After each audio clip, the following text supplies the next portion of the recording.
Mad Max, why don't you Call him Mad Max. show yourself out, man? Call him Mad Max. Mad Max, master of the ground and pound. Every revolution starts with a moment like this, man.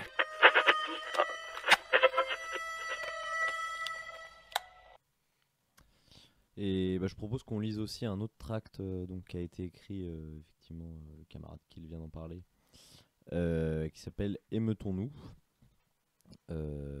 qui est aussi du coup un tract écrit par rapport aux émeutes qu'on lit en ce moment. Et je sais pas si quelqu'un a envie de le lire. Moi je l'ai pas sous les yeux, mais si tu zoomes, tu peux zoomer. Non. Ok. Si quelqu'un me le file, je peux le lire. Ouais. Sauf si. Ouais, bah sinon vas-y si toi tu vois. Bon, vas-y, je lis. Vas-y. Donc, émeutons-nous. Texte du 29 juin 2023. Un jeune homme de 17 ans, Naël, a été tué par balle par un flic avant-hier, le 27 juin à Nanterre. Exécution sommaire pour quelque chose qui se retrouve nommé un délit de fuite ou refus d'obtempérer. Quelque chose qui ressemble à tenter la liberté pour ne pas rester à la merci de 2 flics prêts à tuer. Nous n'avons pas les mots, nous les cherchons encore, pour exprimer notre colère et notre solidarité totale, sans condition, et avant même d'en savoir plus sur tout ce que la presse déverse depuis les rumeurs de commissariat. En voici tout de même quelques-uns, puisque s'exprimer nous paraît quand même nécessaire. 17 ans, putain. Le gouvernement a essayé de diminuer la portée du drame pour éviter la confrontation directe, pour protéger ses flics, se protéger lui-même, ainsi que le monde de merde et de misère qu'il maintient en place. Pour tenter de se prémunir face à la colère de tous, il a utilisé une technique dégoûtante, celle de l'atténuation et de la pacification, en ne lésinant pas sur l'usage de mensonges. Mettre en avant par les médias et les déclarations de presse des différents partis de gauche ou de droite que l'adolescent avait un casier judiciaire, ce qui s'est avéré faux, que le policier était en danger, ce qui s'est tout autant avéré faux, invoquer le rôle de médiation de la justice et du deuil national pour régler le problème. Toutes ces techniques sont bien rodées, mais ont été inefficaces hier et aujourd'hui. Tout le monde sait que cette exécution n'est pas un problème privé entre un policier et une famille, pas plus qu'elle n'est une bavure exceptionnelle. Ce que la presse et l'État défendent en salissant ceux qu'ils exécutent, c'est la possibilité de maintenir l'ordre coûte que coûte. C'est la possibilité de nous tenir en joue et de tirer, c'est la possibilité d'une légitime défense de sa propre existence, au prix de nos vies. C'est nous contre eux. Et tout le monde se contrefiche qu'il ait un casier judiciaire ou non, comme tout le monde se contrefiche que ce que ces flics visent soit fiché S, ou qu'ils soient défavorablement connus de la CAF, de Pôle emploi ou des services de police. Tout le monde sait qu'il faut se battre et personne ne semble avoir envie de pleurer en silence. Alors que les pompiers, le gouvernement, la gauche et tous les pacificateurs appellent au calme, la mère de Naël a courageusement demandé une révolte pour son fils. La situation a un peu changé depuis, je fais une précision. La situation a un peu changé depuis, mais je pense pas que la famille de Naël ait le choix, d'une certaine manière, de faire autre chose que d'appeler au calme. Je pense qu'il y a une pression dont on est incapable de se rendre compte à quel point elle est forte de part et d'autre, c'est-à-dire sur leur gauche, sur leur droite, sur les associatifs qu'ils ont rencontrés depuis quelques jours, sur les divers pacificateurs qui sont venus les chercher, comme à chaque fois qu'il y a un mort, il y a des pacificateurs qui viennent. Les menaces aussi dans les discours. Oui, et les menaces, et voilà, j'allais y venir, et les menaces du gouvernement dans les discours, pas que sur la famille, mais aussi sur tous ceux qui n'appellent pas au calme. Et forcément, si la famille n'appelle pas au calme, elle se fait... Enfin, on se souvient de la famille de Théo, qui a subi un sort légèrement moins grave que celui de Naël, mais on se souvient que la famille de Théo s'est fait harceler, juste, judiciairement, policièrement. Ils sont allés chercher son frère, son cousin, qui avait des problèmes d'immobilier, de machin. Ils en ont fait un truc public. Enfin, ils sursalissent, quoi. Voilà. C'était une petite précision. Les tentatives d'endormissement de la colère sont pour l'instant un échec. Le jour même, des émeutes ont éclaté à Nanterre et la révolte s'est propagée dans tout le 9-2, dans une partie du 93 et dans d'autres villes, à Bordeaux, à Lille, à Nantes, à Roubaix. Par endroits, les policiers sont débordés, blessés et parfois s'enfuient, abandonnent. Il y a même des postes de commissariat qui ont été abandonnés. La seconde nuit d'émeute a été encore plus offensive et s'est étendue à d'autres villes, à Toulouse, à Lyon, à Strasbourg, à Clermont, dans quelques endroits de Paris, dans le 20e, à Belleville, à La Chapelle, dans le sud du 13e, à la Goutte d'Or aussi, et surtout dans énormément de villes d'Île-de-France. Ce matin, les services de nettoyage paniquent, désolé, c'est un lapsus révélateur, peinent à masquer les traces de la révolte. Voitures, bus, lignes de tram, mairie, barricades, écoles et commissariats, tout flambe. Des pillages ont eu lieu de magasins, camions, supermarchés. Cette largeur de vue pour mieux cibler ce qui maintient l'ordre et cette pertinence dans les attaques que le mouvement contre les retraites a peiné à ouvrir malgré son ampleur, on dirait que 2 nuits d'émeutes commencent à l'envisager. La prison de Fresnes a été très courageusement prise d'assaut durant la 2e nuit d'émeute pour aller libérer les prisonniers, pour tous nous libérer. Une brèche s'ouvre, une brèche pour faire trembler ce qui hier paraissait invincible. Mais hier, c'était novembre 2005. Hier, c'était les Gilets jaunes, hier, c'était mai 68. Hier aussi, nous avons fait trembler l'État, son maintien de l'ordre, et ainsi nous comprenons que cet ordre est loin d'être inattaquable puisqu'il tremble. Je veux bien que quelqu'un prenne le relais.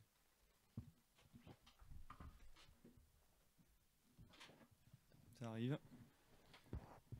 Il nous faut rentrer dans cette brèche, et nous voyons quelques moyens qui sont à notre portée à tous, ici et maintenant.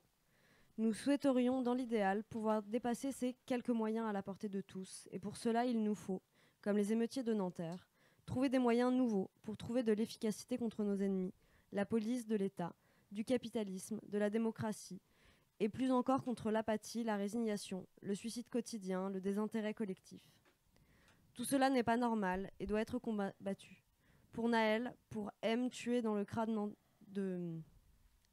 Vincennes, pour les milliers de personnes qui meurent aux frontières de l'Europe, pour Serge et les blessés du maintien de l'ordre à Sainte-Soline et partout, et pour tous les autres d'hier et de demain, et pour nous tous, pour en finir aussi avec la pitié, le paternalisme et la condescendance, avec toute notre rage d'en finir avec ce monde et avec un désir de liberté intacte.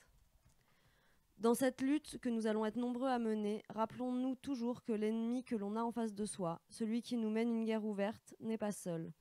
N'oublions pas celui qui se met à notre côté, celui qui récupère et tue de l'intérieur, qui aspire et vampirise. La gauche, ses grands frères moralisateurs et ses sociologues de comptoir. La négociation de la paix sociale, qui très vite voudra encadrer et tuer la haine dans le calendrier judiciaire qui, lui avant tout, est notre ennemi. C'est ce calendrier judiciaire lui-même qui prolonge les arrestations. Solidarité avec les 180 interpellés de la nuit dernière. De Nanterre à la France entière et au reste du monde, émeute, révolution. Je trouve ça un texte intéressant parce qu'il pose pas mal de trucs qui en fait sont en train de se jouer déjà du coup comme on en discutait un peu avant là déjà dès maintenant quoi de cette pacification sociale qui est demandée par l'État mais qui est aussi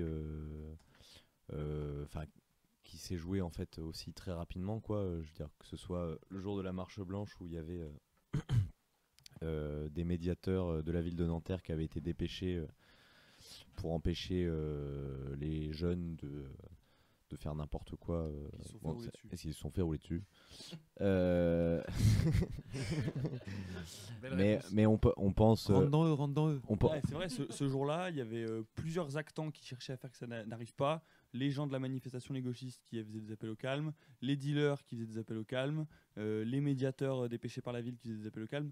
Tous ces gens-là ont été confrontés, tous ces gens-là ont été combattus et il y a eu une émeute folle à Nanterre qui allait jusqu'à La Défense. La Défense, tout le monde se rend bien compte que c'est un endroit clé pour la stabilité de l'Île-de-France, que c'est un endroit particulièrement important dans l'économie française et internationale, puisqu'il y a toutes les gros sièges d'entreprises en France se trouvent là-bas. Enfin, il y a la Tour Total, ce genre de bâtiments, quoi. En tout cas, belle médiation entre le capot de la voiture et le goudron. Exactement. nos équipes de médiation. Et non, mais aussi, je pense que peut-être ce dont on peut parler aussi dans ces médiateurs-là, c'est qui jouent aussi un rôle répressif, c'est la question des personnalités publiques, que ce soit les divers influenceurs qu'on fait tout un tas de stories en disant que c'est pas comme ça que la banlieue allait gagner des droits. Les rappeurs, les footballeurs. Voilà, les rappeurs aussi, on peut citer par exemple Kerry James, toujours dans les bons coups, qui a appelé au calme dès le 2e jour, je crois. En disant qu'il avait la même position que 2005. Voilà. Prophète de super-être. Bah, il préfère construire des voitures et puis en vendre plutôt que de les brûler. Quel salopard ce mec. Et bon, voilà. Il est adulé par la gauche antiraciste, mais alors que c'est juste un putain de républicain de merde qui, dès qu'il peut, il défend la France et ses intérêts et la patrie. Dès qu'il peut, il appelle au calme. Dès qu'il peut, enfin, c'est vraiment de la saloperie. Bah, il Comme est aussi beaucoup dans de le- rappeurs. Dans l'intégration sociale par la construction économique des personnes, quoi. Et là, pour une fois, on n'a pas entendu Abdel Malik. D'habitude, on entend Abdel Malik quand il y a une émeute. C'est vrai. Pour nous Peut-être dire que qu'il c'est s'est pas fait bien. qu'il y a mieux à supprimer son faire. compte Twitter aussi. Parce qu'il appelait trop au calme, il nous cassait trop les couilles. Trop calme. Donc on appelait Elon Musk.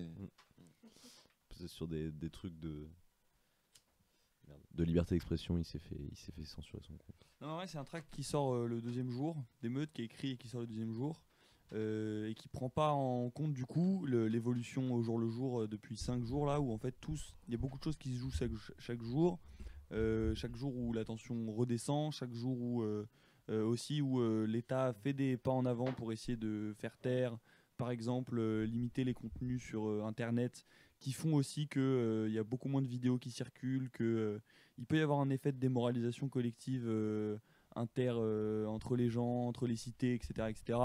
Et qui est factice en fait, qui est produit par, mais qui est factice autant que l'était l'effet d'engouement en fait collectif.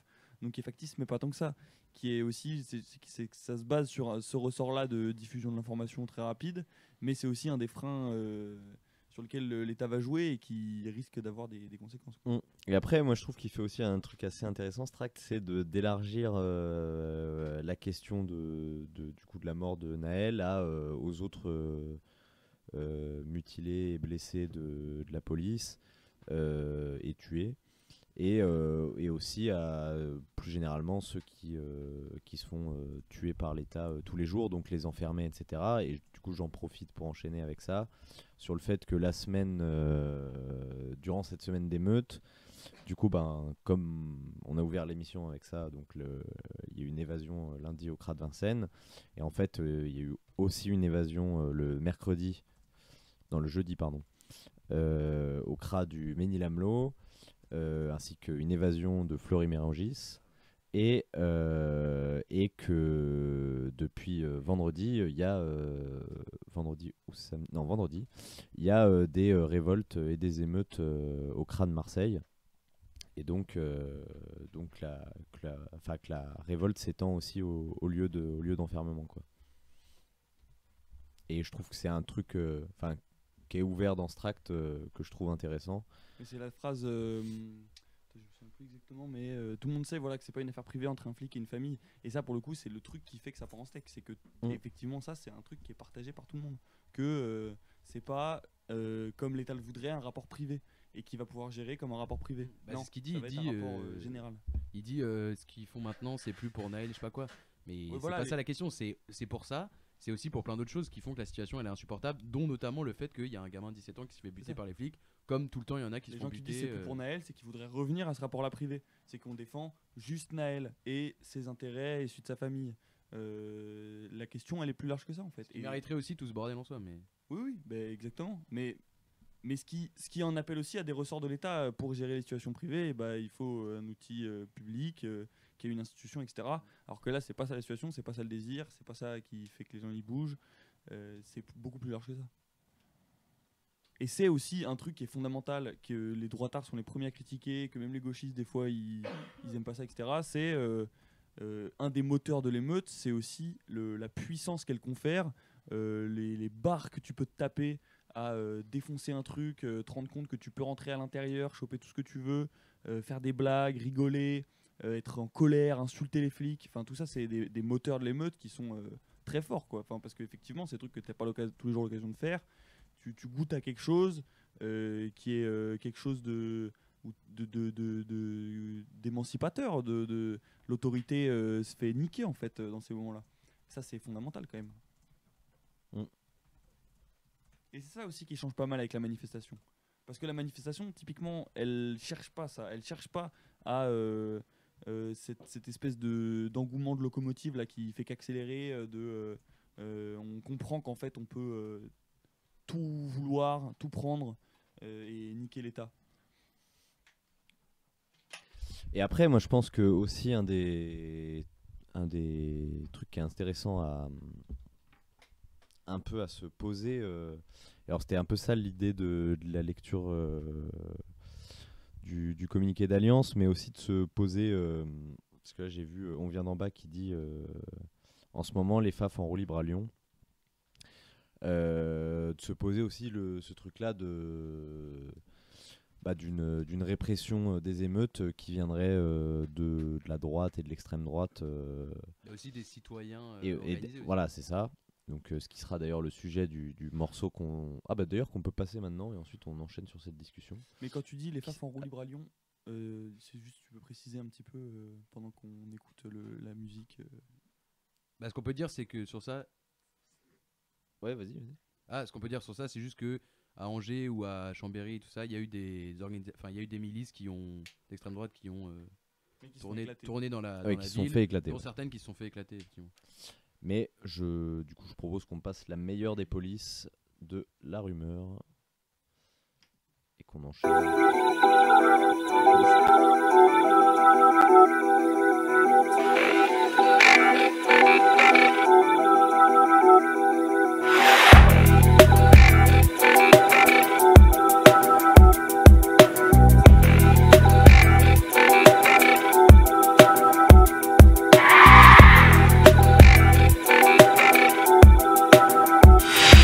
La meilleure des polices ne porte pas l'uniforme. Double, triple, trouble, incolore, informe. Elle s'immisce en tout, se mêle de tout, se ressent partout, centrale sans bruit, sans rien d'écrit, sans aucun parfum, de la moindre gâchette, parfois même avec des talents de poète. La meilleure des polices demeure inégalable. Dans l'art de tous nous mettre à table, tous en place, tous remis en cage, doux, sage, sans effusion ni rage, aucun usage, d'aucune trique, d'aucun bracelet à serrure métallique.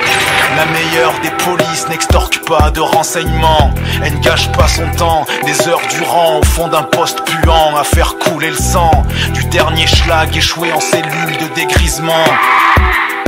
La meilleure des polices chasse sur les terres du paradis sur terre, qu'elle vend clé en main, où on connaît le moyen de te procurer l'envie de rien, la peur de tout, l'effroi de la joie, l'angoisse du chagrin. La meilleure des polices, c'est tout ce qu'on te prend, tout ce qu'on te laisse, tout ce qu'on tue en toi, tout ce qu'on te mâche, tout ce qu'on crache, tout ce que tu bectes pour garder le goût de moisir à crédit dans un putain de trou. Tout ce que tu bectes pour garder le goût de moisir à crédit dans un putain de trou. Tout ce que tu bectes pour garder le goût de moisir à crédit dans un putain de trou. La meilleure des polices, c'est ton taf, ta télé, tes crédits, tes anxiolytiques, neuroleptiques, antidépresseurs. Et tout ce que tu prends pour pleurer moins fort la nuit. Tout ce que tu paies. La meilleure des polices, c'est tes sourires forcés, c'est tes retenues sur salaire et le découvert avant la fin de la semaine. C'est la peur de faire un pas, puis deux, puis trois. Parce qu'enfant, on t'a dit que t'étais une merde et que t'as fini par le croire. La meilleure des polices, c'est tout ce qui te fait marcher droit, avec ton propre consentement, sans jamais oser montrer les crocs, quand bien même on te propose de t'enculer. Tu bectes pour garder le goût. La meilleure des polices, c'est quand les pauvres savent rester à leur place, sans besoin de les matraquer, de leur coudre la mâchoire, ou de les mettre au cachot. La meilleure des polices, c'est ce qu'on apprend de mieux, du berceau au tombeau. Tout ce que tu bectes pour garder le goût de moisir à crédit dans un putain de trou. Tout ce que tu bectes pour garder le goût de moisir à crédit dans un putain de trou. Tout ce que tu bectes pour garder le goût de moisir à crédit dans un putain de trou.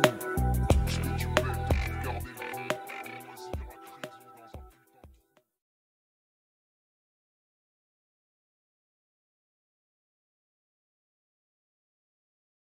de trou. Et de retour sur Radio Mad Max, la radio des chiens de la Cax. Et donc, donc on va parler. Donc Donc attendez, flash info spéciale, du coup il y aurait une 50aine de FAF à Lyon, c'est ça? Et le truc, c'est 50 FAF armés, après armés de quoi, je ne sais pas, à Lyon, qui se baladent dans les rues. Donc ils se sont fait éclater il y a quelques jours, et ils ont l'air d'être motivés à se regrouper et à pas se laisser faire. Mais Parce que là, pour le moment, leur ville, entre guillemets, bah, ils se sont fait éclater. Quoi. Voilà, c'est ça. Mais parce que moi je me disais aussi, peut-être ils se disent, ah là on s'attaque aux... Enfin, ils sont habitués, je pense, à s'attaquer aux étudiants, aux gauchistes, etc. Et là, c'est pas la même, quoi. Je vois la vidéo en direct, c'est... autant que pour les flics, c'est pas pareil, autant pour eux, ça va être pas drôle non plus, quoi. Ouais, sauf que les flics, ils ont l'habitude et pas eux. Oui, c'est vrai. Après, les flics, ils ont pas exactement l'habitude non plus de se prendre des pluies de mortier dans la gueule. Un petit peu quand même, si. Ils sont entraînés pour. Les CRS et les gendarmes mobiles se prennent des mortiers dans la gueule dans des cités régulièrement. C'est ce qui est nouveau aujourd'hui, c'est la propagation. En vrai, les FAF, c'est plutôt leur fantasme de on va aller taper du Lascar, etc. Mais c'est un fantasme, c'est-à-dire que je pense qu'ils dans la vraie vie, je pense qu'ils vont se faire éclater. Enfin, je sais pas, peut-être après c'est. Quand je vois la vidéo, là, pas les sous-estimer, mais il y en a pas mal. Apparemment, ça va vers la Feuillée et la Presqu'île. S'il y a des Lyonnais qui nous écoutent. C'est où ces infos?